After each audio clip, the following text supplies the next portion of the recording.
Assalamualaikum warahmatullahi wabarakatuh.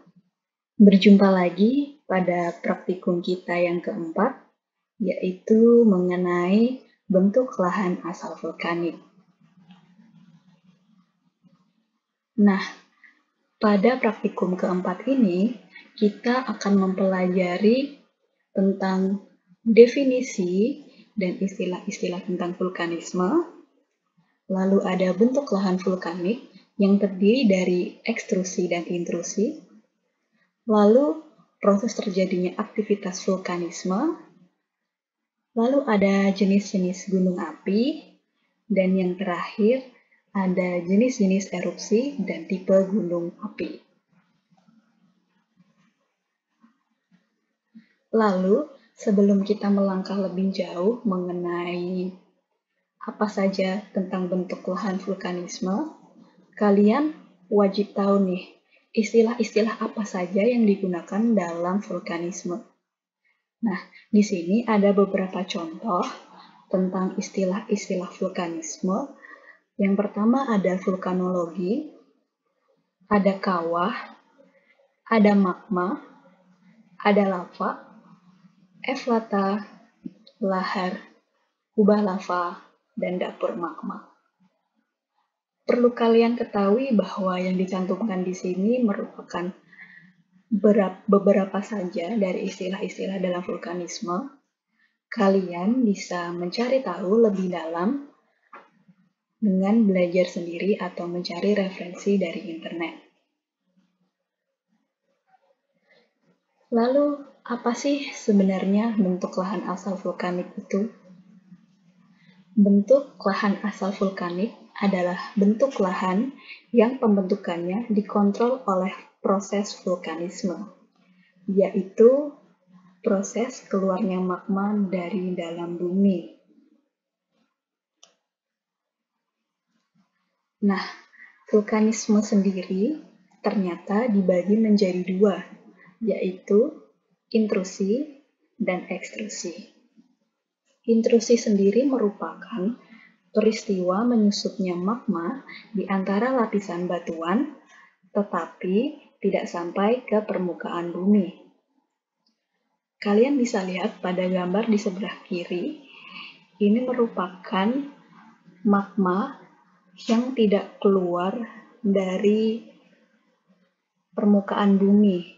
Nah, di sini nomor 1 contohnya ada batolit. Batolit. Yang kedua ada lakolit, terus ada sil, ada diaterma, dan lain-lain. Lalu, untuk ekstrusi sendiri merupakan penyusupan magma hingga keluar permukaan bumi dan membentuk macam-macam gunung api. Nah, berbeda dengan intrusi, ekstrusi ini merupakan magma yang keluar sampai ke permukaan bumi.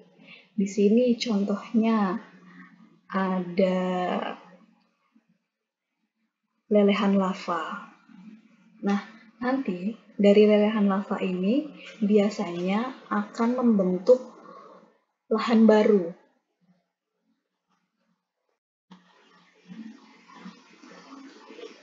Nah, selanjutnya adalah proses terbentuknya gunung api. Bagaimana sih proses terbentuknya gunung api?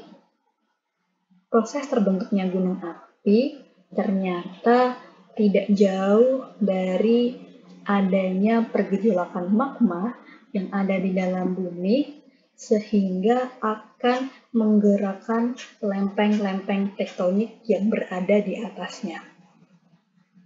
Seperti yang kita ketahui bahwa Indonesia merupakan salah satu daerah yang dilewati oleh Ring of Fire. Ring of Fire sendiri merupakan proses terbentuknya gunung api yang diakibatkan oleh adanya zona bertubrukan. Jadi, sepanjang garis itu terdapat banyak sekali gunung-gunung api yang muncul. Nah, di gerakan tektonik ini, kita akan mengenali dua lempeng yang akan menghasilkan gunung api.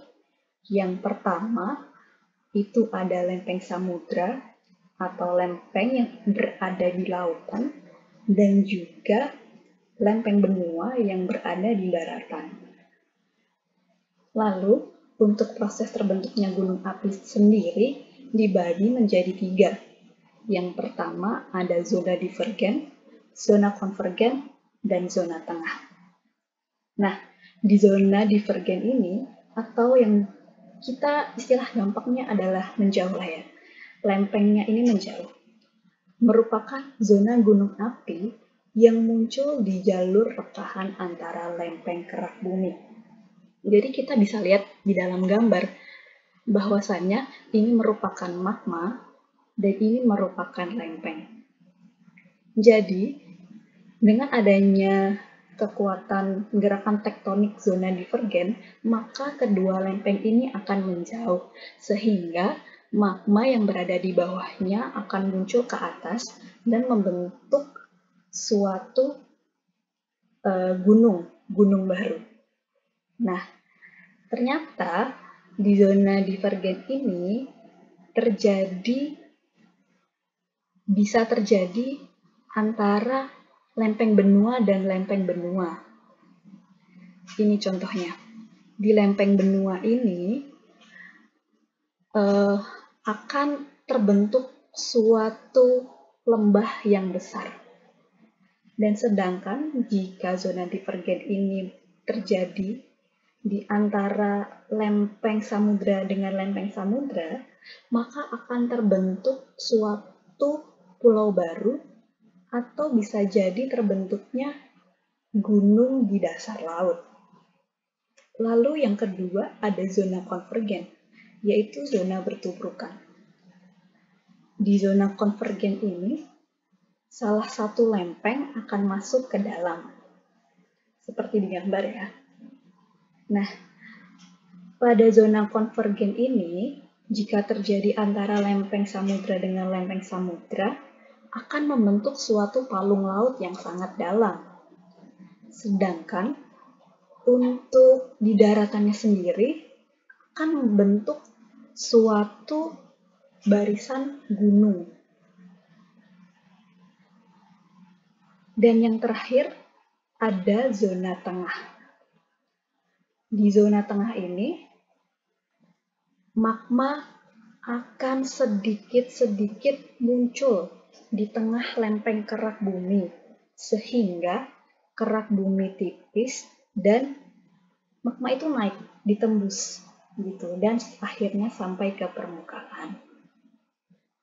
Seperti ini ya di gambar ya. Ini magma, dia akan naik ke atas karena lapisan yang ada di sampingnya ini mulai menipis.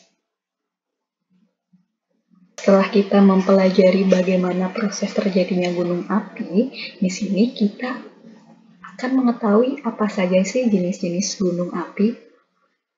Ternyata jenis-jenis gunung api itu bisa dibedakan 3. Yang pertama berdasarkan bentuk, lalu ada berdasarkan letusan, dari viskositas, tekanan gas, dan kedalaman dapur magma, dan yang terakhir berdasarkan siklus kehidupannya. Langsung saja kita mempelajari tentang jenis-jenis gunung api yang pertama. Nah, jenis gunung api yang pertama dibedakan berdasarkan bentuk.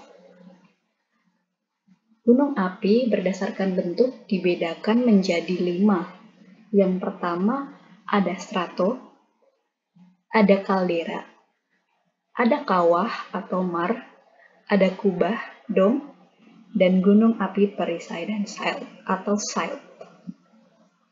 Di strato ini terbentuk karena adanya erupsi efusif dan eksplosif. Jadi kalian bisa lihat di dalam gambar ini ada yang berwarna abu-abu dan putih. Jadi itu kan membentuk sebuah lapisan ya. Nah, itu merupakan salah satu contoh karena erupsi efusif dan eksplosif. Jadi saling bergantian gitu. Lalu yang kedua ada kaldera. Kaldera merupakan suatu kawasan atau gunung api yang berbentuk bulat yang membentang rendah di tanah. Kaldera ini terbentuk karena pada saat gunung api ini meletus, kawasan di sekitar gunung api atau mulutnya ini amblas. Nah, biasanya amblasnya ini karena letusan eksplosif. Lalu ada kawah. Kawah merupakan gunung api yang terbentuk dari adanya ledakan atau letusan yang bersifat eksplosif dan biasanya cenderung terjadi sekali dengan kekuatan yang cukup hebat.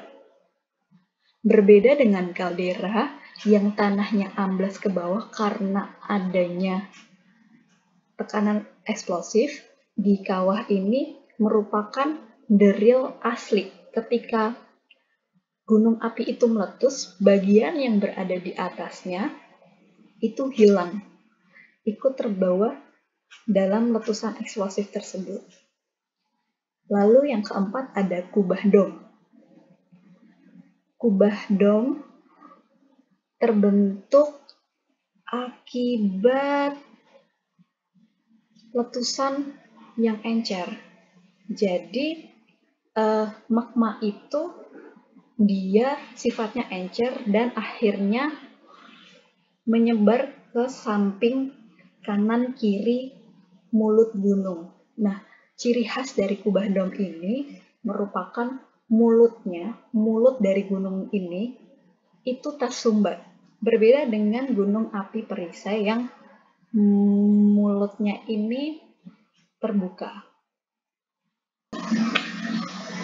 Lanjut ke yang kedua, yaitu jenis gunung api berdasarkan letusan. Jenis gunung api berdasarkan letusan dibagi menjadi 7 jenis. Yang pertama ada Hawaii, ada Stromboli, ada Volcano, ada Saint Vincent, ada Pele, ada Peregrinian, dan yang terakhir Merapi. Jenis-jenis gunung api berdasarkan letusan ini memiliki ciri-ciri khusus dalam mengeluarkan magmanya. Nah, biasanya itu dibagi atau dibedakan menjadi viskositas dari tekanan gasnya dan kedalaman dapur magma. Seperti ini ya. Lalu yang ketiga, ada jenis gunung berdasarkan siklus kehidupannya. Yang pertama ada active volcano. Active volcano merupakan gunung api yang sempat mengalami erupsi. Lalu yang kedua ada dormant volcano. Di dormant volcano adalah gunung api yang tidak ada kegiatan dalam waktu lama, namun masih berpotensi meletus. Nah, di dormant volcano ini kita bisa sebut juga dengan gunung tidur. Lalu yang ketiga ada Zentin volcano. Zentin volcano adalah gunung yang tidak pernah erupsi karena gunung tersebut telah mati. Dan yang terakhir ada destructive volcano. Destructive volcano adalah gunung api yang mengalami pengikisan kerosil dan meninggalkan bekas-bekas lava.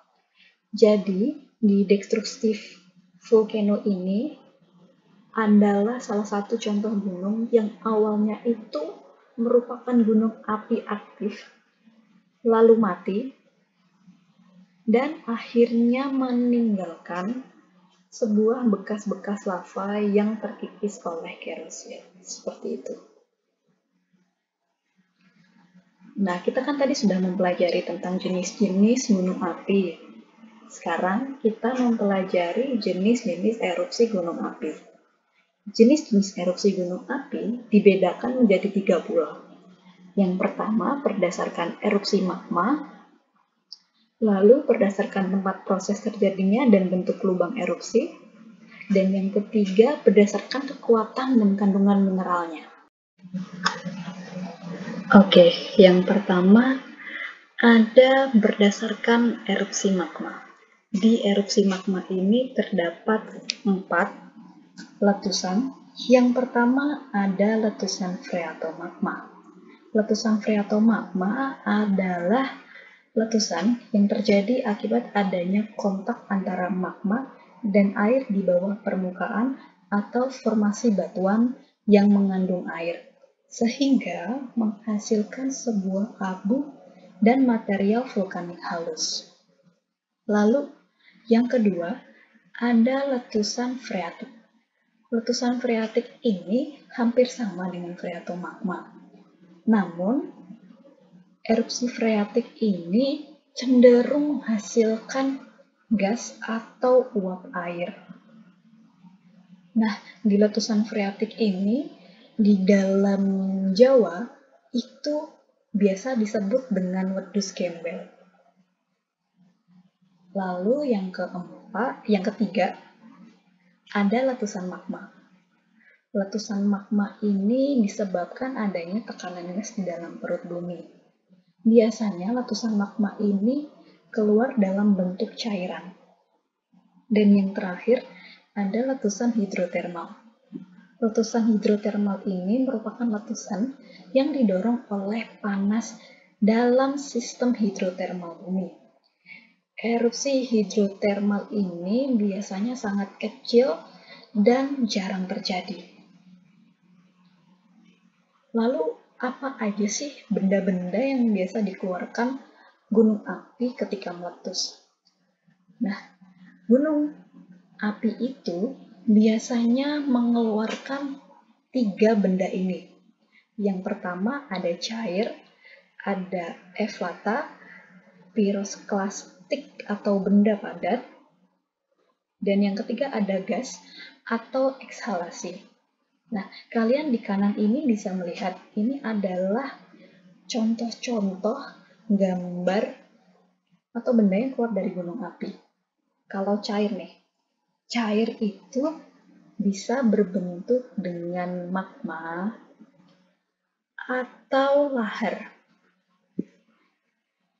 Lalu untuk eflata atau pirosklastik benda padat, itu biasanya seperti batuan atau bongkah, kerikil, pasir, dan debu.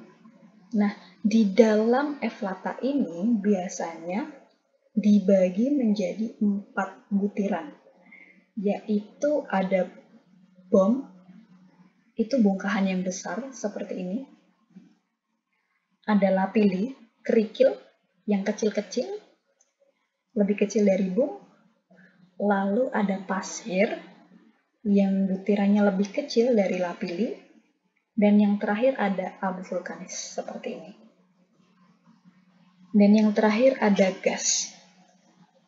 Gas ini biasanya sangat beracun jika saat gunung Merapi meletus. Ini ya di gambar, kalian bisa lihat bahwa ini adalah contoh ketika gunung api meletus mengeluarkan gas. Lalu, yang kedua, berdasarkan tempat proses terjadinya dan bentuk lubang erupsi. Nah, tadi kan kalian sudah mempelajari tentang apa aja yang udah dikeluarkan.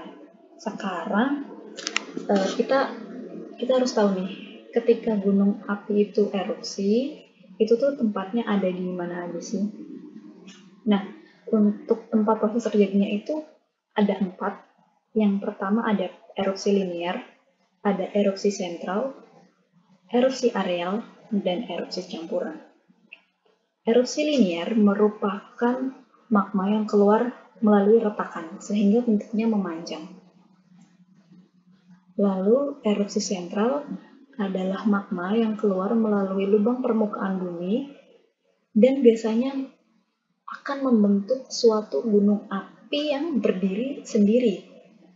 Dan biasanya untuk kawahnya itu berbeda-beda gitu. Jadi bisa menghasilkan entah itu gunung perisai, mar atau strato. Lalu yang ketiga ada erupsi areal.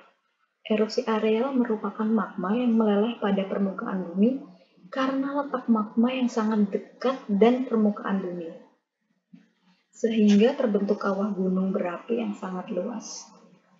Nah, ini bisa kalian lihat bahwa ini merupakan magma. Dia sangat dekat sekali dengan permukaan bumi.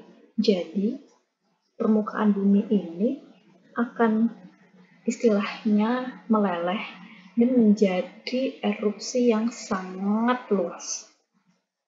Dan yang terakhir ada erupsi campuran. Erupsi campuran ini biasanya terjadi di gunung strato. Dan hasilnya itu terkadang bisa cair maupun padat. Lalu, yang terakhir ada berdasarkan kekuatan dan kandungan material. Dibagi menjadi dua, yaitu secara eksplosif dan efusif. Perlu kita ketahui bahwa erupsi eksplosif merupakan erupsi yang sangat kuat. Biasanya memiliki tekanan gas magmatis yang sangat besar di dalam perut bumi. Sedangkan untuk efusif sendiri merupakan kebalikan dari eksplosif. Efusif sendiri merupakan tekanan magmatis yang tidak terlalu kuat sehingga ledakannya pun juga cenderung menjadi lemah.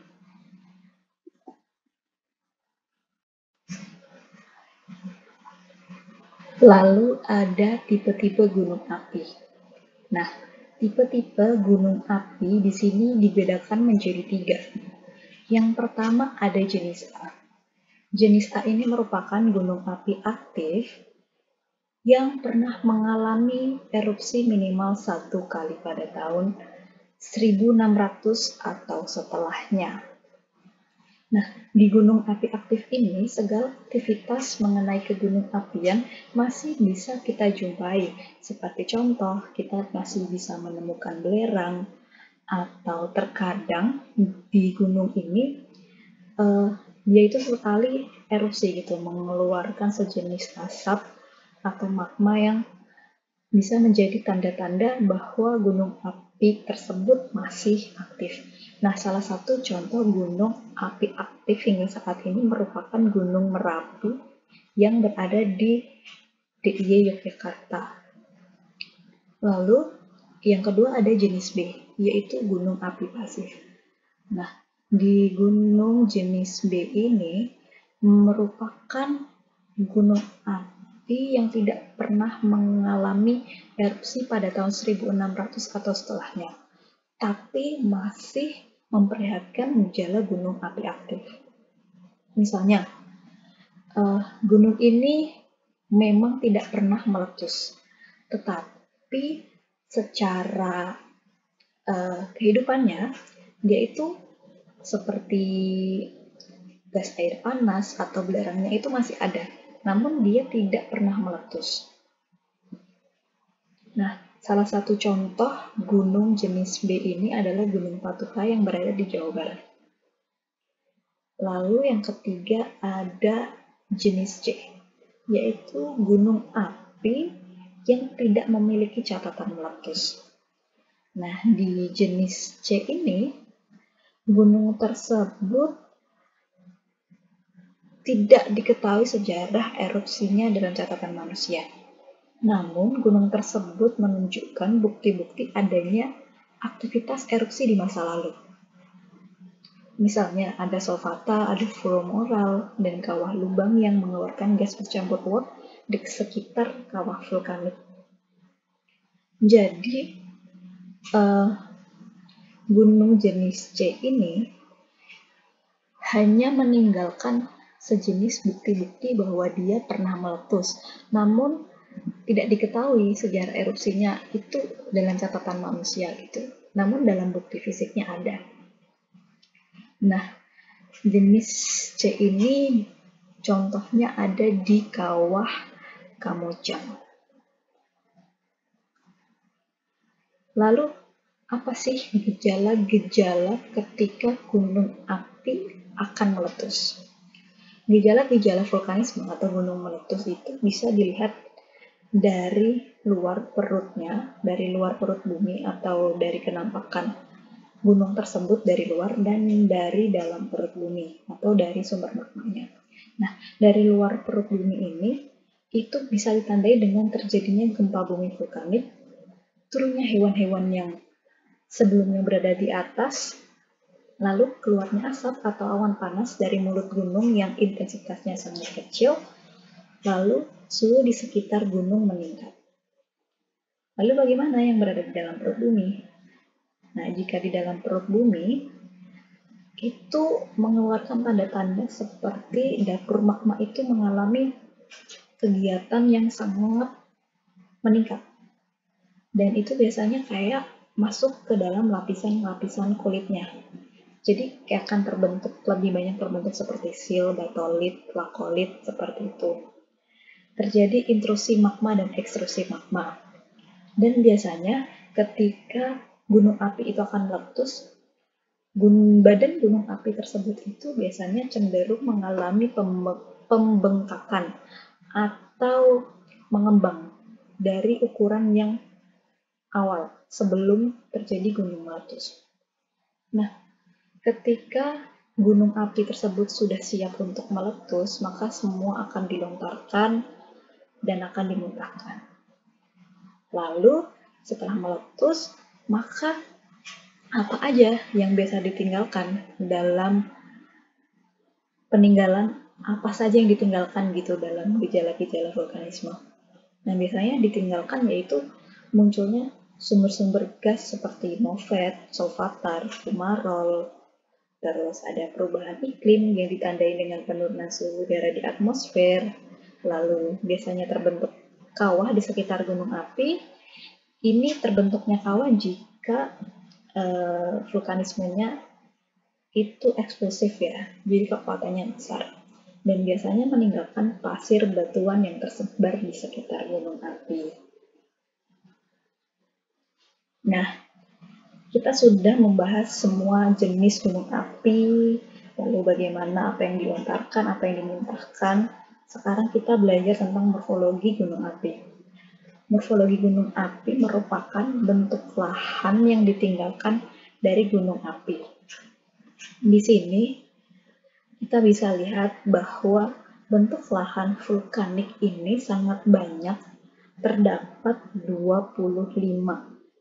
Dan V, simbol V merupakan singkatan dari vulkano atau vulkanik, dan 1 merupakan penjenisan dari bentuk vulkanik tersebut. Nah, di sini, di morfologi gunung api, kalian bisa lihat di dalam F1 kepundan itu berada di pucuk atau di atas mulut gunung api. Di F2 ada kerucut gunung api. Dan biasanya di dalam bentuk lahan vulkanik ini itu urut sampai ke bawah, dari F1 sampai F25. Seperti itu.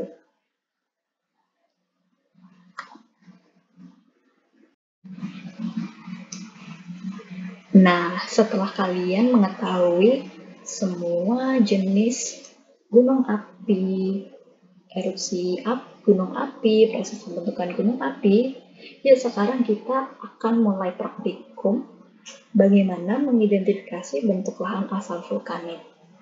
Oh iya, sebelumnya kalian harus siapkan dulu kertas HVS F4, Mika, peta RBI, dan alat-alat tulis seperti drawing pen, penggaris, ballpoint, lalu ada pensil warna.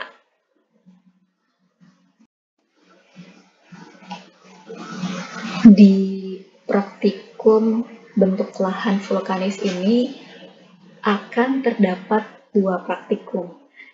Yang pertama, saya akan menjelaskan dulu. Yang pertama, itu kalian akan diminta untuk menggambar bentuk lahan vulkanik dalam sebuah tabel yang sudah terformatkan seperti di PPT ini. Jadi di sini ada judul, tabel bentuk lahan vulkanik, dan keterangan prosesnya. Lalu sini ada nomor, kenampakan, gambar dan keterangan. Nah, tadi di awal kan sudah dijelaskan bahwa bentuk lahan vulkanisme itu ada dua. Yang pertama, ekstrusi dan intrusi. Nah, nanti kalian akan dibagi nih menjadi 2 HVS untuk menggambar bentuk lahan tersebut. Di sini ya, untuk ekstrusif kalian diminta untuk menggambar sebuah kerucut gunung api, medan lava, medan lahar, kaldera, kawah, kebun dan kerucut parasiter dan barangko. Jadi dari ekstrusif ini kalian akan masukkan di judulnya. Jadi sini kalau semisal kalian lagi menggambar satu HVS itu tentang tabel bentuk lahan vulkanik ekstrusif. Jadi di judulnya ya ditulis tabel bentuk lahan vulkanik ekstrusif dan keterangan prosesnya. Di sini nomor 1 ada kerucut gunung api, lalu digambar menggunakan tangan. Seperti apa sih bentuk kerucut gunung api? Kan ada strato, ada perisai, ada mar, ada kawah. Lalu di situ kalian jelaskan bagaimana terbentuknya kerucut gunung api ini. Oh, ternyata terbentuk karena adanya erupsi gunung berapi yang merupakan campuran atau hasil erupsi efusif dan juga eksplosif. Berarti kalau di sini ada hasil erupsi efusif dan eksplosif, maka kerucut gunung apinya ini berbentuk seperti strato. Lalu, di intrusif, kalian diminta untuk menggambar sil, dike, latolit, batolit, pakolit, dan next. Jadi, di sini judulnya juga jangan lupa dirubah ketika kalian sedang menggambar bentuk lahan vulkanik yang intrusif. Seperti itu. Jelas ya? Lalu yang kedua, kalian akan mengidentifikasi bentuk lahan vulkanik dari peta RBI. Nah, untuk lebih jelasnya, kalian bisa dengarkan penjelasan berikut ini.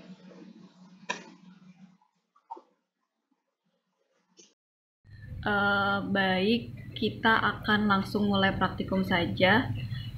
Barang-barang yang pertama kita siapkan adalah peta RBI yang sudah di-print dalam kertas F4. Di sini saya menggunakan peta RBI dari Gunung Merapi, Gunung Merbabu. Bisa dilihat ya, Gunung Merbabu.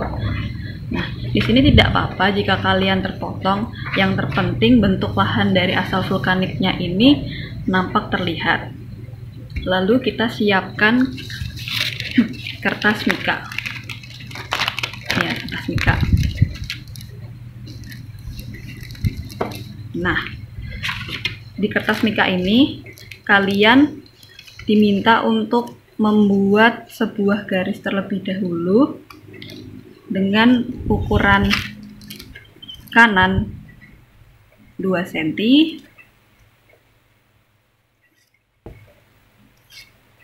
atas juga 2 cm,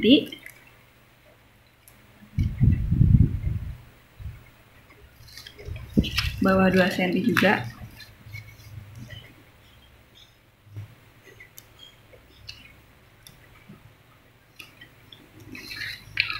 Dan sebelah kanan nanti kalian bisa agak luas ya, karena nanti di sini akan ditulis sebuah legenda.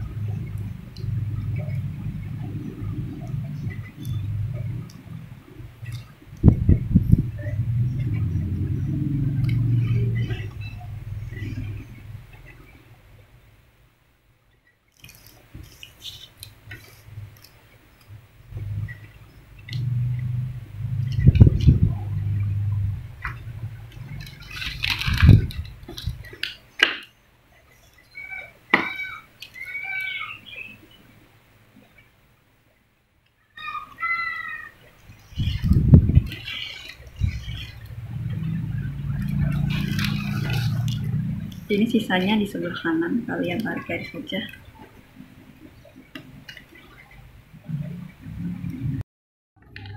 Lanjut, karena sudah membuat garis di pinggir mika, kita langsung saja mengidentifikasi lereng api dengan menggunakan anak sungai. Nah, kalian di sini bisa lihat bahwa di peta RBI ini ada garis-garis yang merupakan garis putus-putus berwarna biru. Bisa dilihat ya, garis putus-putus berwarna biru. Nah, itu merupakan anak cabang sungai yang akan kita identifikasi apakah termasuk lereng atas, lereng tengah, atau lereng bawah. Nah, langsung saja di sini kalian usahakan menggunakan dua drawing pen dengan warna yang berbeda.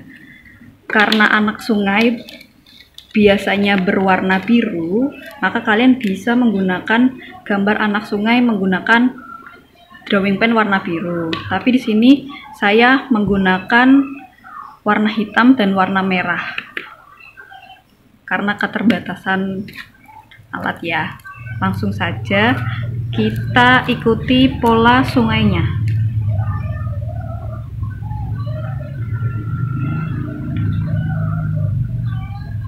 Nah, kalian dalam menggambar pola sungai ini harus hati-hati dan cermat karena garis-garis yang kecil-kecil ini terkadang tidak nampak dan menyatu biasanya dengan jalan.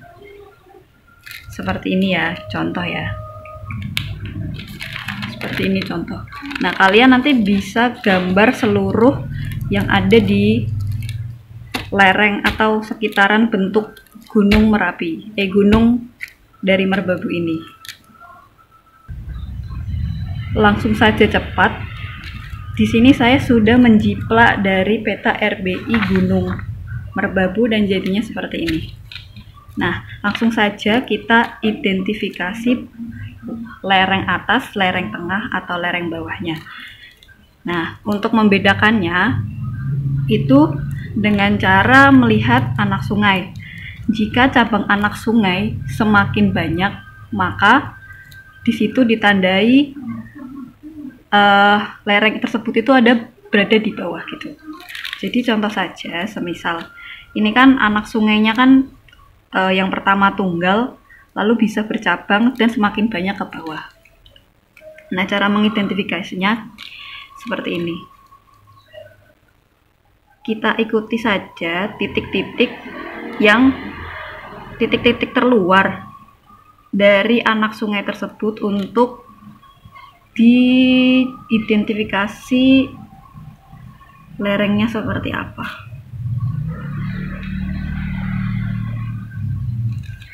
Nah, sudah ketemu, ini merupakan lereng atas. Lalu lereng tengah.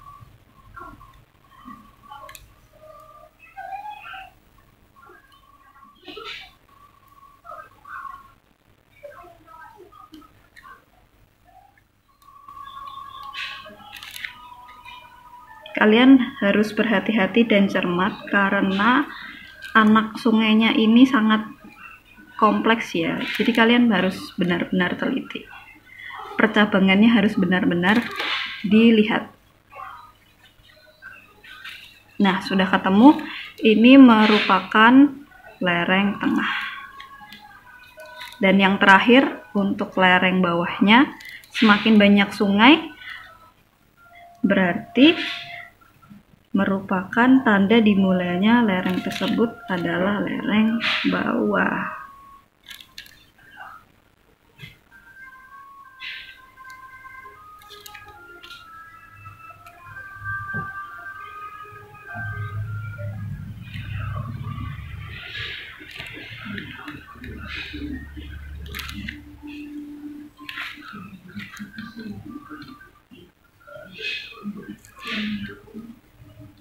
Nah, sudah ketemu, ini merupakan lereng bawah.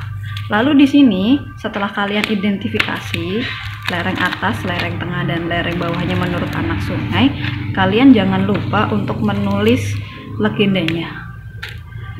Di sini judulnya adalah lahan vulkanik. Karena saya menggunakan peta RBI Gunung Merbabu, maka ditulis lahan vulkanik Gunung Merbabu.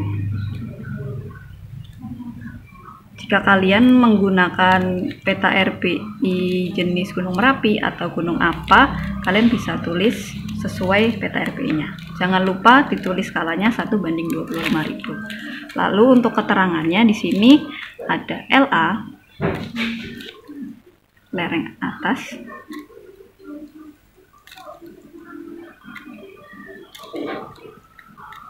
LT, lereng tengah, dan LB, lereng bawah. Nah, kalian dengan catatan untuk menulis legenda ini diusahakan yang rapi karena akan masuk ke dalam penilaian. Di sini saya hanya mencontohkan saja, jadi diusahakan untuk sebaik mungkin. Nah, begitu saja untuk praktikum yang kedua. Semoga kalian paham. Dan jika masih ada pertanyaan, bisa ditanyakan ke aspak masing-masing. Terima kasih. Nah, begitulah penjelasan dari praktikum bentuk lahan asal vulkanik. Dari apa saja kita menyebutkan teori-teorinya dan praktikumnya. Semoga kalian paham dengan apa yang saya jelaskan dan tetap semangat untuk menjalankan praktikum walaupun online. Ditunggu di praktikum yang kelima. Dadah. Assalamualaikum warahmatullahi wabarakatuh.